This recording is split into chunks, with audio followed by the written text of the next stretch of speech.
adlaw mga kapamilya, among ihatod kaninyo ang mga sugilanon nga among gibantayan gikan sa lain-lain nga reyon.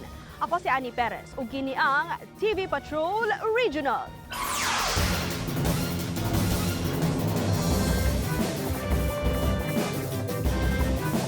Doon naman ang nagiging problema yung basura. Hindi nga tao.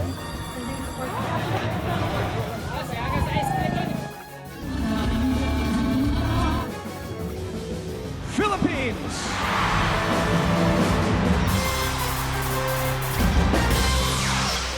Ibisita sa Sugbo ang mga sakop sa Independent Commission for Infrastructure ug ang mga sakop sa Department of Public Works and Highways aron ipahigayon ang inspeksyon sa mga flood control project sa lalawigan. Nangunay sa pag-inspeksyon si ICI Special Advisor Retired General Rodolfo Azurin Jr. uban niya silang DPWH Undersecretary Arthur Biznar ug Baguio City Mayor Benjamin Magalong nga gipamalihugan ni DPWH Secretary Vince Dizon nga mutabang sa mga site investigation. Nasuta nga wala gisunod sa DPWH Central Visayas ang master plan alang sa mga flood control projects. Hilabi na sa proyekto sa Kotkot River nga nasakop sa Liloan ug Compostela. Kini ang mga lungsod nga nagabihan dihang gikuso-kuso sa bagyong Tino ang Sugbo ni atong Nobyembre 4. Nakit-an sab sa inspeksyon nga giuna ang paghimo sa revetment o ang pagtukod sa flood control inay ang vertical water catchment structure nga mauuntay mo kontrol sa sug sa tubig. Matud ni Azurin usa ka joint venture project uban sa Alpha and Omega Construction nga gipanag-iya sa mga diskaya ug laing construction firm nga nakabase sa kauluhan ang flood control project sa Kotkot River nga nagkantidad og 149 milyon pesos. Niawas ang suba sa Kotkot dihang gikuso-kuso sa bagyong Tino ang Sugbo nga mao'y hinungdan sa lapad nga pagbaha. So, wahing update sa flood control scandal, gipasaka na ngadto sa Sandigan Bayan ang mga kasong graft ug malversation. Nagpagawas na sab og warrant of arrest ug hold departure order ngadto kang kanhi Congressman Zaldico ug laing ka mga individual sa niaging Biyernes. Nibiyahe sab sa Sugbo si Presidente Ferdinand Bongbong Marcos Jr. aron ilusad ang Oplan kontra baha sa lalawigan sa Sugbo niadtong Biyernes. Tumong sa programa nga limpyuhon ang mga nagbara nga mga agianan sa tubig aron malikayan ang grabing pagbaha. Naguna sa listahan ang Mahiga River nga nasa tunga-tunga sa mga dakbayan sa Sugbo ug Mandawi. Matud sa presidente, usa sa mga rason nga dunay lapad nga pagbaha ang pagkahagipot sa agianan sa tubig gikan sa mga sapa. Kinisab ang hinungdan nga muawas ni. Ang mga heavy equipment nga gamiton gikan sa DPWH, lokal nga panggobyerno ingon man ang mga pribadong sektor. Gibutang ni sa Mahiga River aron sa paglimpyo sa mga nagpundo nga mga basura ug uban pa. Himuon na sab nga regular ang dredging ug desilting. Sud sa Oplan kontra baha, limpyuhon sab ang uban pang mga sapa aron makadagayday og tarong ang tubig kun muulan. Samtang nagpadayon ang investigasyon sa flood control project, nagpatukod og task force ang probinsya sa Sugbo aron tutukan ang mga proyekto kontra baha. Ingon man ang mga drainage system sa probinsya. Flood control na project. Matud ni Cebu Governor Pamela Barry 4, ilahan ning himuon aron masiguro nga luwas ang mga mulupyo sa epekto sa kusog nga bagyo ug dili na mausban ang grabing pagbaha sama sa nahitabo niadtong bagyong Tino. Pinasikad sa Executive Order number 74 sa gobernadora tumong niini nga matarong ang pagpatuman sa Metro Cebu Integrated Flood Control ug Drainage Master Plan aron mamahimong andam ang probinsya sa mga epekto sa mga umaabot nga bagyo. Mag-monitor sab ang task force sa mga flood mitigation project nga kung nasunod ang mga national standard ug best practices. Himuon sab sa task force ang pag-inspeksyon sa mga agianan sa tubig sama sa drainage waterway ug mga bahaon nga lugar sa lalawigan. Ipagawas og pastoral appeal ang Archdiocese sa Sugbo labot sa pasangil nga dunay pagpangawat taliwas sa investigasyon sa anomalya sa mga flood control project. Giawhag ni Cebu Archbishop Alberto Uy ang katawhan nga ipagtigbabaw ang kalinaw ug ang kamatuoran. Nanawagan ang simbahang Katoliko sa demokrasya ug patas nga pagtuki sa mga anomalya. Kini aron dunay manubag sa kontrobersiya ug mabalik na sa katawhan ang gikawat nga buhis. Apan gawas sa silot buo sa simbahan nga ipalig-on ang kasamtangang sistema sa mga polisiya sa gobyerno aron makalikay sa korupsyon. Gipangayo sab sa arsobispo nga magpakabana ang katawhan ug dili dayon motuo sa mga mugawas nga mga impormasyon. Usa ka mahinungdanon nga art exhibit ang gibida sa magtiayon nga mga artist sa Visayas Art Fair niadtong Nobyembre 15 hangtod sa Nobyembre 18 sa Mandawi City, Cebu. Sa exhibit nilang Raymond og Estela Ocampo Fernandez, makita dinhi ang mga painting sa lain-lain nga mga panghitabo dihang gikuso-kuso sa Bagyong Tino ang Sugbo ug ang Negros Island. Simbolo ang mga dibuho sa korupsyon nga dunay labot sa lapad nga pagbaha. Matod sa duha, ang ilang kasuko o kaguol ang nag-agni nila nga muhimo sa mga obra. Gawas sa mga painting, dunasay installation art sa tubig gikan sa niawas nga Butuanon River, bisikleta nga naputos og lapok gikan sa Balamban ug mga road sign. Nagpuyo sa Sugbo ang magtiayon sud na sa pipila ka dekada ug mga magtutudlo sab sila sa arte. Gikuso-kuso sa Bagyong Tino ang Visayas niadtong Nobyembre 4 diin kapin sa 2 ka gatos ka tawo ang nakalas. Mga kapamilya, nakahinumdum pa ba mo ni J-Boy Magdadaro? Siya tong batan-on nga bayani sa Sugbo nga niluwas og di mo minus 50 ka mga mulupyo nga natrap sa baha dihang gikuso-kuso sa Bagyong Tino ang liluan. Gipasidunggan siya sa Hunta Probinsyal sa Sugbo nuno siya gipakita ang katakos. Sa regular nga sesyon sa Hunta Probinsyal, giila si J-Boy alang sa iyang kaisog ug pagpakabana bisan pa sa katalagman. Namatikdan sab sa mga opisyal nga wala dawata ni J-Boy ang gitanyag sa iyahang nga kwarta dihang gipangluwas niya ang mga mulupyo. Sa wala pa ni, daghan na sab ang natandog sa kabayanihan nga gipakita sa batan-on. Giatagan siya og lain-laing mga regalo sama sa scholarship ug uban pa.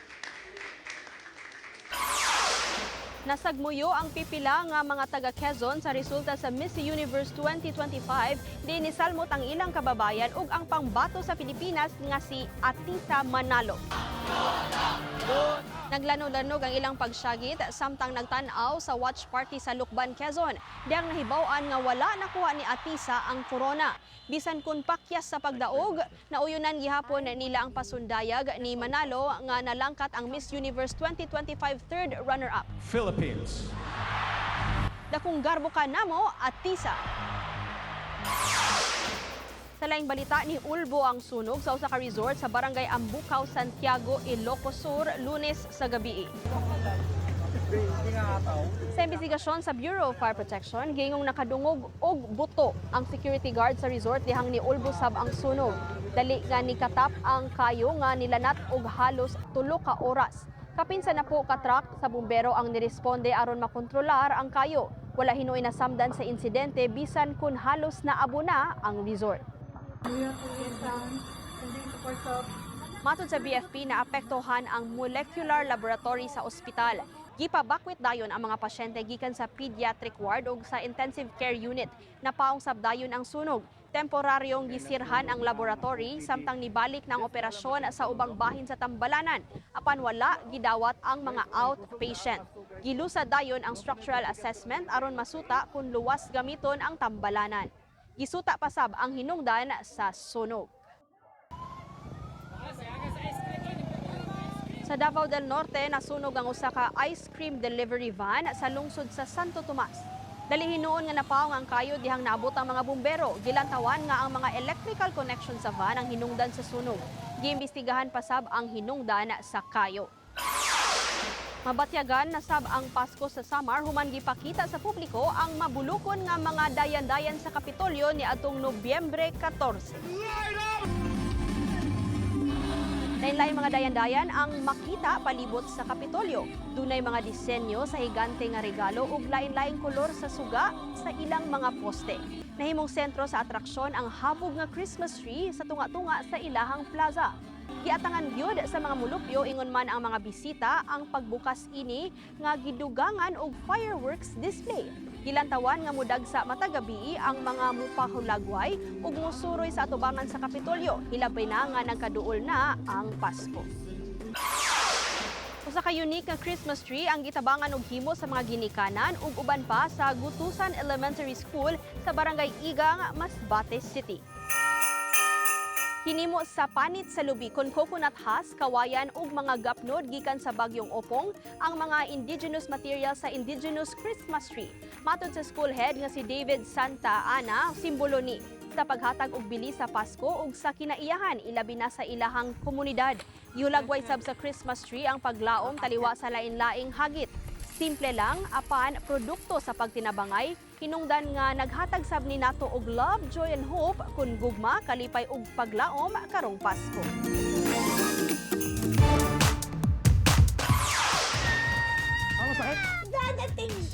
Mga kapamilya, highest grossing Filipino movie na karong 2025 ang Meet, Greet and Buy. Niabot na og 175 million pesos ang kita sa salida sa global box office ni atong Nobyembre 21.